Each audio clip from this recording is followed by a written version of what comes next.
अब देखो, जब भी हम कोई सुपर हीरो मूवी देखते हैं तो हमारे साथ कभी न कभी ऐसा सीन जरूर होता है कि फिल्म देखने के बाद हमें सुपर हीरो से ज्यादा उस सुपर विलेन से ज्यादा इम्प्रेस हो जाते हैं। वो विलेन हमें पसंद आने लगता है और हम उसके बारे में और भी चीजें जानना चाहते हैं, स्पेशली उस पार्ट को जिसमें वो नॉर्मल ह्यूमन से किसी इविल पावर के साथ सुपर विलेन में ट्रांसफॉर्म होता है। इस वीडियो में हम ऐसे ही सुपर विलेन्स के बारे में बात करेंगे, यानी टॉप 10 सुपर विलेन्स ट्रांसफॉर्मेशन। तो चलिए वीडियो को स्टार्ट करते हैं। नंबर 10 पर है curse from Thor the dark world.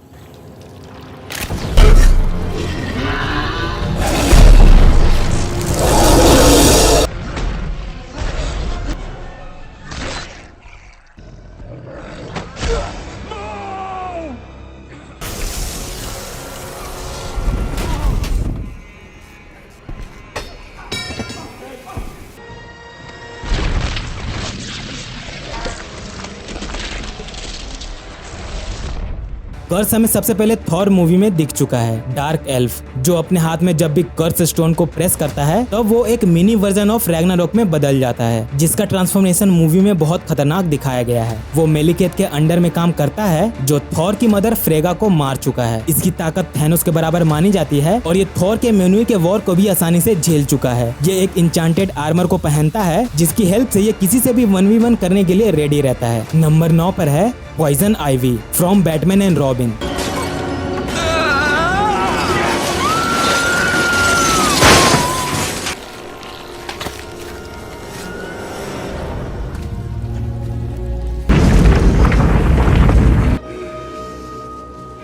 Dr. Isley?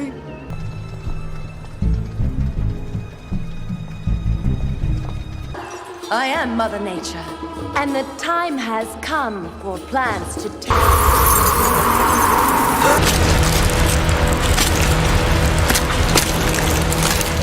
अब देखो, जब भी हम किसी चीज से ज्यादा ऑब्सेस्ड हो जाते हैं तो वो चीज हमारे लिए कितनी बुरी हो सकती है ये चीज भूल जाते हैं। पॉइजन आइवी उन्हीं ऑब्सेशन का एक एग्जांपल है। एक good heart and nerdy scientist जो कुछ एक्सपेरिमेंट करके अपने आप को एक जहरीले सुपर विलेन में ट्रांसफॉर्म करती है, जिसके लाइफ में बोथ लव एंड हेट है। लव है फॉर मदर नेचर और पेड़ पौधों के लिए, और हेट है उन लोगों के लिए जो मदर नेचर को हार्म पहुंचा रहे हैं। इसकी हेट का लेवल उस पीक तक चली जाती है जो इसे एक सुपर विलेन में ट्रांसफॉर्म करके ही मानती है। नंबर 8 पर है weapon 11 from X-Men।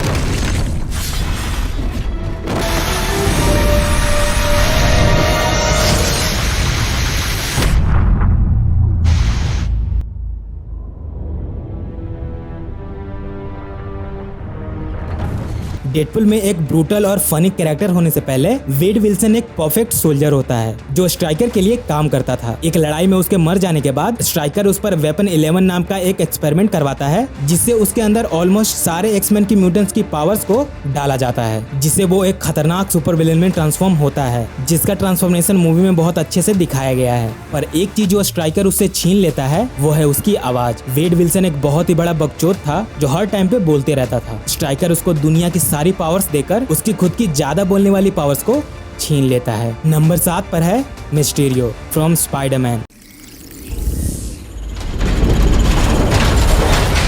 You told me.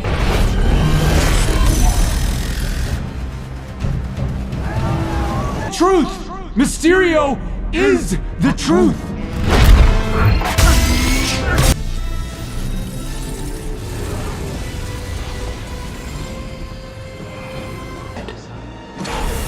And now, you have to.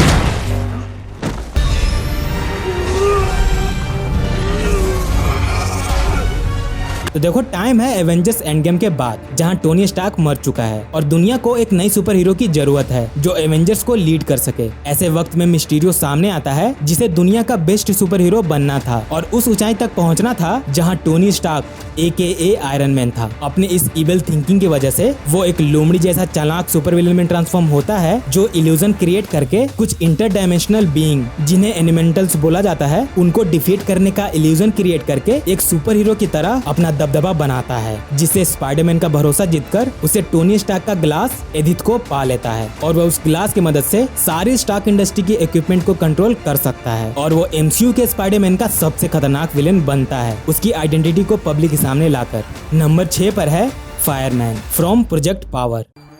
All you gotta do is tell me who your supply is.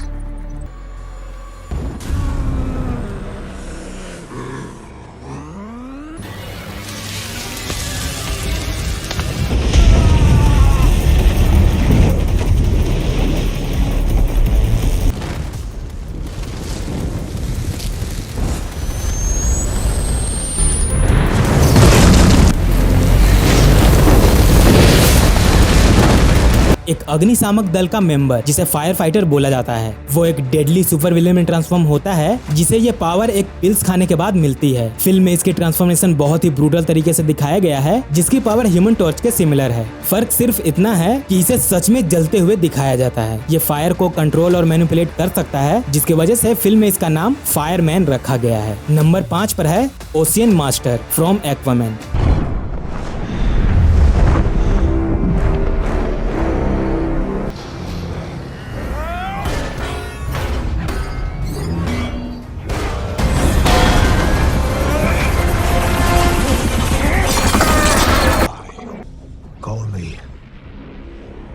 Ocean Master. Orm Marius जो अटलांटिस का राजा है, जो एटलाना का दूसरा बेटा है और इसका एक बड़ा भाई है जिसका नाम है आर्थर करी, जिसे हम एक्वामैन के नाम से जानते हैं, जो बहुत सालों बाद उस स्कूल का बड़ा बेटा होने की वजह से एटलांटिस के गद्दी पर बैठना चाहता है। ओशियन मास्टर उसे डिनाई करता है और उसे 1v1 फाइट के लिए चैलेंज करता है। उस फाइट में उसकी हार होती है और अपने पावर्स का गलत इस्तेमाल और किंग रिको को मारकर वो एक 7 किंगडम के राजा से एक इविल सुपर विलेन में ट्रांसफॉर्म होता है। इस सुपर विलेन का ट्रांसफॉर्मेशन मूवी में बहुत अच्छे से दिखाया गया है। नंबर 3 पर है the Enchantress from Suicide squad.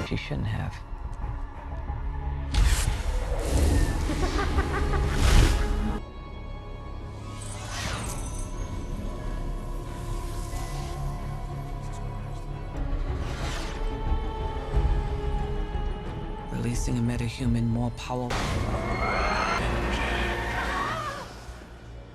The Enchantress.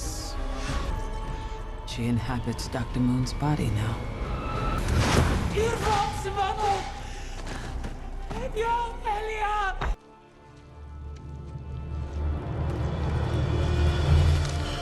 June? Let's get her down to work. June?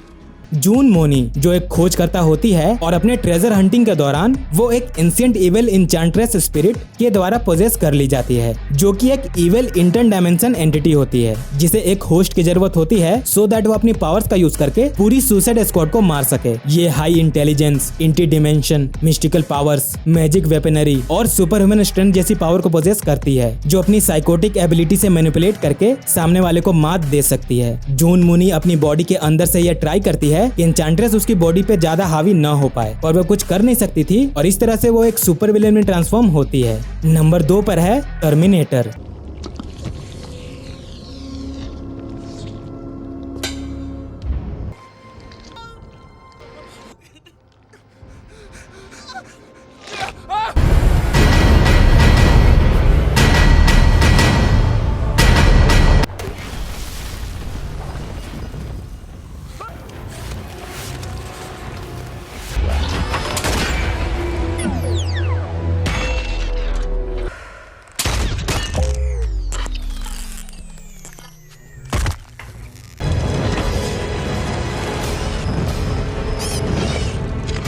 ये सुपर विलेन में ट्रांसफॉर्म नहीं होता, इसे एज अ सुपर विलेन बनाया ही जाता है, जिसे फ्यूचर की एक सुपर कंप्यूटर स्काईनेट के द्वारा पास्ट में भेजा जाता है सो दैट वो सारा कॉनर को मार सके before the birth of John Connor, जो आगे चलकर स्काईनेट को खत्म करेगा और मैनकाइंड को फिर से एस्टेब्लिश करेगा। फिल्म में इसकी ट्रांसफॉर्मेशन बहुत ही अच्छी दिखाई गई है, जिसे देखने में बहुत ही अच्छा लगता है। नंबर 1 पर है dark side. How hard you try, keep that in mind. I designed this rhyme to remove myself from time.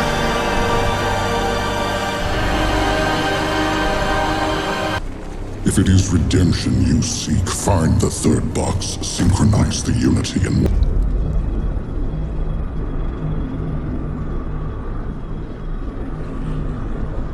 The lost world is Earth. Anti-life is here.